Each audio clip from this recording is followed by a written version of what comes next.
Hi friends, welcome back to my channel. ಬನ್ನಿ ಇವತ್ತು ಈ ವಿಡಿಯೋದಲ್ಲಿ ಸಾಲ್ಟೆಡ್ ಪೀನಟ್ಸ್ ಹಾಗೆ ಸಾಲ್ಟೆಡ್ ಚೆನ್ನನ ಹೇಗೆ ಮಾಡೋದು ಅಂತೇಳಿ ನೋಡೋಣ. ಅಂತೇಳಿದ್ರೆ ಉಪ್ಪಿನ ಕಡಲೆ ಬೀಜ ಅಂತೇಳಿದ್ರೆ ಉಪ್ಪಿನ ಶೇಂಗಾ ಹಾಗೆ ಉಪ್ಪಿನ ಹುರ್ಗಡಲೆನ ಹೇಗೆ ಮಾಡೋದು ಅಂತೇಳಿ ನೋಡೋಣ. ಇದು ನಿಮಗೆ ಈವ್ನಿಂಗ್ ಸ್ನ್ಯಾಕ್ಸ್ಗೆ ತುಂಬಾ ಚೆನ್ನಾಗಿರುತ್ತೆ ಹಾಗೆ ತುಂಬಾ ಈಸಿ ಕೂಡ. ಬನ್ನಿ ರೆಸಿಪಿನ ಸ್ಟಾರ್ಟ್ ಮಾಡೋಣ. ಅದಕ್ಕೆ ಬೇಕಾಗಿರೋಂಥ ಇಂಗ್ರೀಡಿಯೆಂಟ್ಸ್ನ ನೋಡಿ. ಇಲ್ಲಿ ನಾನು ಒಂದು ಬೌಲಲ್ಲಿ ಕಡಲೆ ಬೀಜ ತೊಗೊಂಡಿದ್ದೀನಿ, ಅಂದರೆ ಶೇಂಗಾ ಅಂತಾರಲ್ಲ ಅದು. ಹಾಗೆ 1 ಬೌಲಷ್ಟು ಕಡಲೆಕಾಳನ್ನ ತೊಗೊಂಡಿದ್ದೀನಿ, ಪುಡಿ ಉಪ್ಪನ್ನ ತೊಗೊಂಡಿದ್ದೀನಿ, ಹಾಗೆ ಇಲ್ಲಿ ಅರ್ಧ ನಿಂಬೆಹಣ್ಣು, 1 ಲೋಟದಷ್ಟು ನೀರು. ಬನ್ನಿ ಹೇಗೆ ಮಾಡೋದು ಅಂತೇಳಿ ನೋಡೋಣ. ಫಸ್ಟ್ ನಾನಿಲ್ಲಿ ಸಾಲ್ಟೆಡ್ ಪೀನಟ್ಸ್ ಅಂತ ಹೇಳಿದ್ರೆ ಉಪ್ಪಿನ ಕಡಲೆ ಬೀಜ ಅಥವಾ ಉಪ್ಪಿನ ಶೇಂಗಾನ ಹೇಗೆ ಮಾಡೋದು ಅಂತೇಳಿ ನೋಡೋಣ. ಫಸ್ಟ್ ನೋಡಿ, ನಾನಿಲ್ಲಿ ಒಂದು ಮಿಕ್ಸಿಂಗ್ ಬೌಲ್ನ ತೊಗೊಂಡಿದ್ದೀನಲ್ಲ, ನಾನಿಲ್ಲಿ 1 ಕಪ್ಪಷ್ಟು ಕಡಲೆ ಬೀಜ ತೊಗೊಂಡಿದ್ದೀನಿ. ಹಾಗೆ ಇದಕ್ಕೆ 1 ಟೇಬಲ್ ಸ್ಪೂನ್ ಅಷ್ಟು ಪುಡಿ ಉಪ್ಪನ್ನ ಹಾಕ್ಕೊಳ್ಳೋಣ. ಹಾಗೆ ನಾನಿಲ್ಲಿ ಅರ್ಧ ನಿಂಬೆ ಹಣ್ಣನ್ನು ಹಾಕ್ಕೊಳ್ತಾ ಇದ್ದೀನಿ.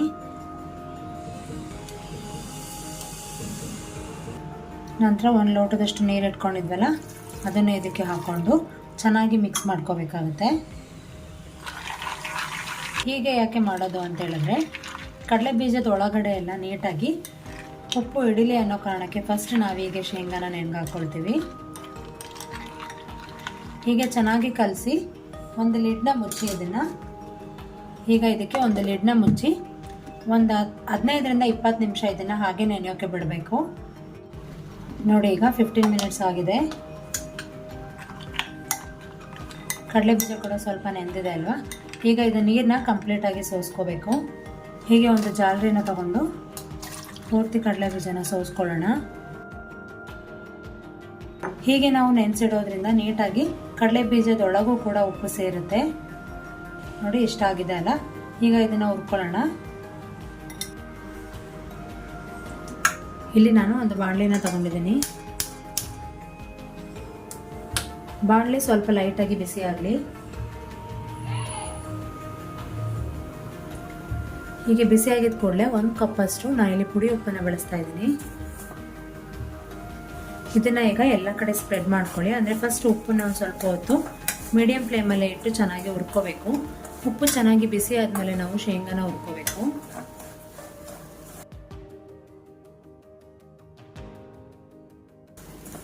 ನಿಮಗೆ ಗೊತ್ತಾಗುತ್ತೆ ಉಪ್ಪು ಹೀಗೆ ಉಡಿ ಉಡಿಯಾಗಿ ನೀಟಾಗಿ ಆಗುತ್ತೆ. ಅಲ್ಲಿವರೆಗೂ ಇದನ್ನು ಮೀಡಿಯಂ ಫ್ಲೇಮಲ್ಲೇ ಇಟ್ಕೊಂಡು ಚೆನ್ನಾಗಿ ಉಪ್ಪನ್ನು ಬಿಸಿ ಮಾಡ್ಕೋಬೇಕಾಗುತ್ತೆ. ಉಪ್ಪು ನಿಮಗೆ ಉದುರುದ್ರಾಗಿ ಬರುತ್ತೆ, ಅಲ್ಲಿವರೆಗೂ ಹೀಗೆ ಮಾಡ್ಕೊಳ್ಳಿ. ನೋಡಿ, ನೀವೇ ನೋಡ್ಬೋದು ಆವಾಗ ಹೇಗಿತ್ತು ಉಪ್ಪು, ಈಗ ಹೇಗಾಗಿದೆ ಅಂತೇಳಿ. ಈಗ ಇದನ್ನ ಲೋ ಫ್ಲೇಮಲ್ಲೇ ಇಟ್ಕೊಳ್ಳಿ. ಈಗ ನಾವು ನೆನೆಸಿಟ್ಕೊಂಡಿದ್ವಲ್ಲ ಶೇಂಗಾ, ಅದನ್ನ ಇದಕ್ಕೆ ಹಾಕೊಳ್ಳೋಣ. ಹಾಕೊಂಡು ನಿಧಾನಕ್ಕೆ ಹೀಗೆ ಬಾಡಿಸ್ಕೋಬೇಕು. ಅಂದರೆ ಸಣ್ಣ ಫ್ಲೇಮಲ್ಲೇ ಹುರ್ಕೊಳ್ಳಿ ಇದನ್ನ. ತುಂಬ ಟೈಮ್ ಬೇಕಾಗುತ್ತೆ, ಏನಿಲ್ಲ ಅಂದರೂ 25 ನಿಮಿಷವಾದರೂ ಬೇಕಾಗುತ್ತೆ. 20ರಿಂದ 25 ನಿಮಿಷ ಆದರೂ ಇದನ್ನ ಹುರ್ಕೊಳ್ಳೋಕ್ಕೆ ನಮಗೆ ಟೈಮ್ ಬೇಕಾಗುತ್ತೆ.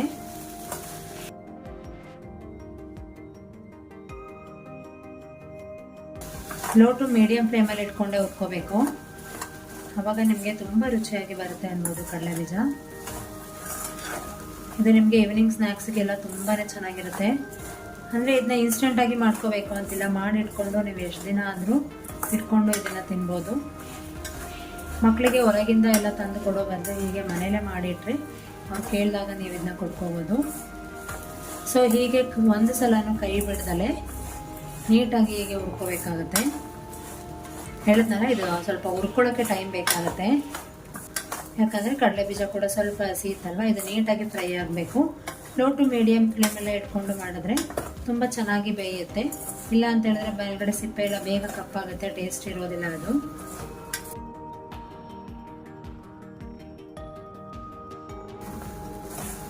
ಮೇಲ್ಮೇಲೆ ಹುರ್ಕೋಬೇಡಿ, ನೀಟಾಗಿ ಉಪ್ಪು ಸಮೇತನೇ ಹೀಗೆ ಹುರ್ಕೋಬೇಕು.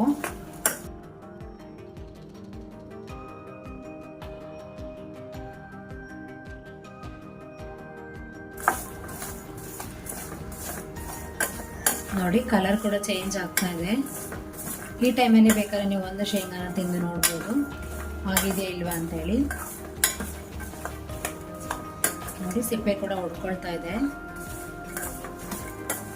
ಹೇಳಿದ್ನಲ್ಲ, ಇದನ್ನು ಯಾವುದೇ ಕಾರಣಕ್ಕೂ ಹೈ ಫ್ಲೇಮಲ್ಲಿ ಇಟ್ಟು ಮಾಡಬೇಡಿ, ಲೋ ಟು ಮೀಡಿಯಮ್ ಫ್ಲೇಮಲ್ಲೇ ಇಟ್ಟು ಮಾಡ್ಕೋಬೇಕಾಗುತ್ತೆ.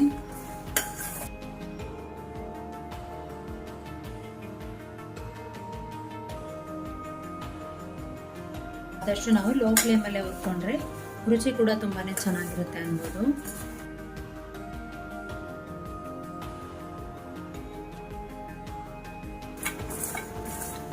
ಈ ರೆಸಿಪಿ ಮಾಡೋದು ಮೇನ್ ಇರೋದ್ರೆ ನಾವು ಹುರಿಯೋದ್ರಲ್ಲಿ. ಹೇಳಿದ್ನಲ್ಲ, ಸ್ವಲ್ಪ ಪೇಷನ್ಸಿಂದ ಒಂದು 20 ರಿಂದ 30 ನಿಮಿಷ ನಿಧಾನಕ್ಕೆ ಹೀಗೆ ಹುರ್ಕೋಬೇಕಾಗುತ್ತೆ, ಕೈ ಬಿಡದಲೆ. ನಾವೇನಾದರೂ ಹೀಗೆ ಕೈ ಬಿಟ್ಬಿಟ್ರೆ ಉಪ್ಪು ಕೂಡ ಕಾವಾಗಿರುತ್ತಲ್ಲ, ಅಂದರೆ ಉಪ್ಪು ಕೂಡ ತುಂಬಾ ಬಿಸಿಯಾಗಿರೋದ್ರಿಂದ ಕಡಲೆ ಬೀಜ ಎಲ್ಲ ಬೇಗ ಹೊತ್ತೋಗ್ಬಿಡುತ್ತೆ ಅನ್ಬೋದು, ಅಂದರೆ ಕಪ್ಪಗಾಗ್ಬಿಡುತ್ತೆ. ಈಗ ನೋಡಿ, 1/2 hour ಕೂಡ ಆಗಿದೆ. ನಾನಿಲ್ಲಿ ಅಂದಾಜು ನಿಮಗೆ ಅರ್ಧ ಗಂಟೆ ಬೇಕು ಅಂತ ಹೇಳ್ತಾ ಇದ್ದೀನಿ. ನೀವು ಟೇಸ್ಟ್ ಮಾಡಿ ಚೆನ್ನಾಗಿ ಕ್ರಿಸ್ಪಿಯಾಗಿ ಚೆನ್ನಾಗಿ ಆಗಿದೆ ಅಂತ ಹೇಳಿದ್ರೆ, ಚೆನ್ನಾಗಿ ಆಗಿದೆ ಅಂತಂದರೆ ನೀವು ಫ್ಲೇಮ್ನ ಆಫ್ ಮಾಡ್ಕೋಬೋದು. ಸೊ ನಾನು ಈ ಟೈಮಲ್ಲಿ ಫ್ಲೇಮ್ನ ಆಫ್ ಮಾಡ್ಕೊಳ್ತೀನಿ. ನೋಡಿ, ಕಡಲೆ ಬೀಜ ಎಲ್ಲ ಎಷ್ಟು ಚೆನ್ನಾಗಾಗಿದೆ ಅಂತೇಳಿ. ಸೊ ಇದನ್ನು ಬೇರೆ ಪ್ಲೇಟ್ಗೆ ಹಾಕ್ಕೊಳ್ಳೋಣ.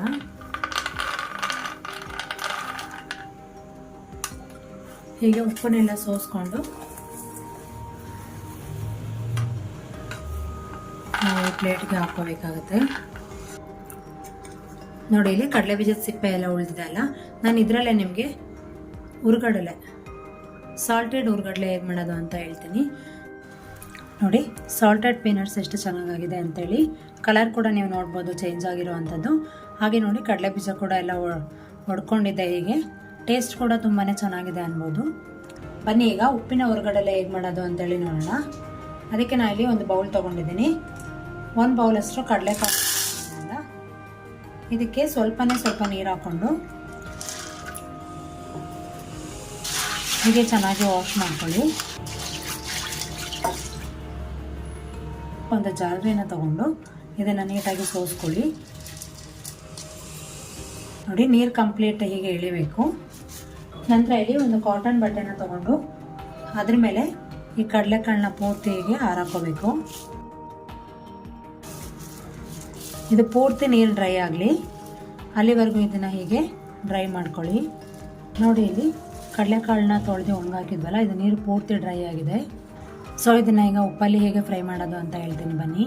ಈಗ ಕಡಲೆ ಬೀಜ ಹುರಿದಿದ್ವಲ್ಲ, ಅದೇ ಉಪ್ಪನ್ನೇ ನಾನಿಲ್ಲಿ ಬಳಸ್ತಾ ಇದ್ದೀನಿ. ಉಪ್ಪು ಚೆನ್ನಾಗಿ ಬಿಸಿ ಆಗಬೇಕು.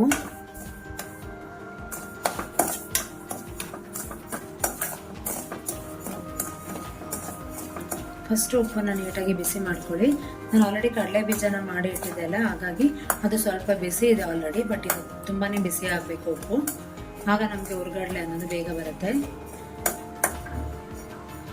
ನೋಡಿ, ಉಪ್ಪು ಈಗ ಬಿಸಿ ಆಗಿದೆ ಅಲ್ಲ. ಈಗ ನಾನಿಲ್ಲಿ ಸ್ವಲ್ಪನೇ ಕಡಲೆಕಾಳನ್ನ ತೊಗೊಳ್ತೀನಿ. ಸ್ವಲ್ಪನೇ ಕಡಲೆಕಾಳನ್ನ ಹಾಕೋಬೇಕಾಗತ್ತೆ. ಇಷ್ಟು ಕಡಲೆಕಾಳನ್ನ ಹಾಕ್ಕೊಂಡು ಕೈ ಬಿಡ್ದಲೆ ನೀಟಾಗಿ ಇದನ್ನು ಹುರ್ಕೋಬೇಕು. ಮೀಡಿಯಂ ಫ್ಲೇಮಲ್ಲೇ ಇಟ್ಕೊಂಡು ಹುರ್ಕೊಳ್ಳಿ.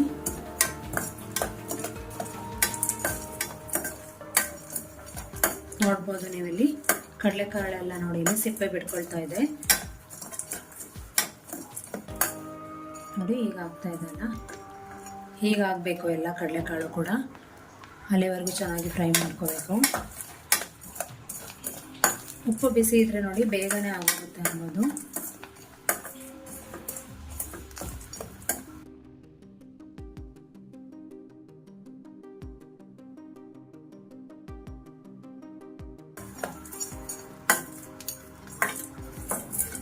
ನೋಡಿ, ಕಡಲೆಕಾಳೆಲ್ಲ ಆಗ್ತಾ ಇದೆ ಅಲ್ಲ. ಈಗ ಇದನ್ನು ಬೇರೆ ಪ್ಲೇಟ್ಗೆ ಟ್ರಾನ್ಸ್ಫರ್ ಮಾಡ್ಕೋಬೇಕು.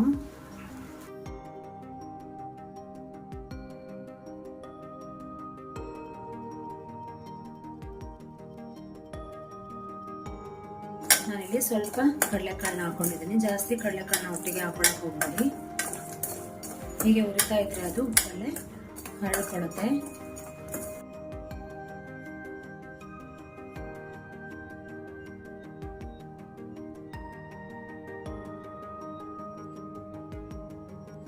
ಈ ಉಳಿದಿರೋಂಥ ಉಪ್ಪಿರುತ್ತಲ್ಲ, ಇದನ್ನು ವೇಸ್ಟ್ ಮಾಡೋಕೆ ಹೋಗ್ಬೇಡಿ. ಇದನ್ನು ನೀವು ತರಕಾರಿ ಅಥವಾ ಸೊಪ್ಪು ಎಲ್ಲ ತೊಳೆಯೋಕ್ಕೆ ಇದು ಉಪ್ಪನ್ನು ಬಳಸ್ಕೋಬೋದು. ಉಪ್ಪಿನ ಹುರ್ಗಡಲೆ ಎಷ್ಟು ಚೆನ್ನಾಗಾಗಿದೆ ಅಂತೇಳಿ, ಎಷ್ಟು ನೀಟಾಗಿ ಅರಳಿದೆ ನೋಡಿ ಎಲ್ಲನೂ ಕೂಡ. ನೀವು ಇದನ್ನು ಒಂದು ಏರ್ಟೈಟ್ ಕಂಟೈನರ್ ಬಾಕ್ಸಿಗೆ ಹಾಕಿ ಇಟ್ಕೊಂಡ್ರೆ ಯಾವಾಗ ಬೇಕೋ ಆವಾಗ ತಿನ್ಕೋಬೋದು.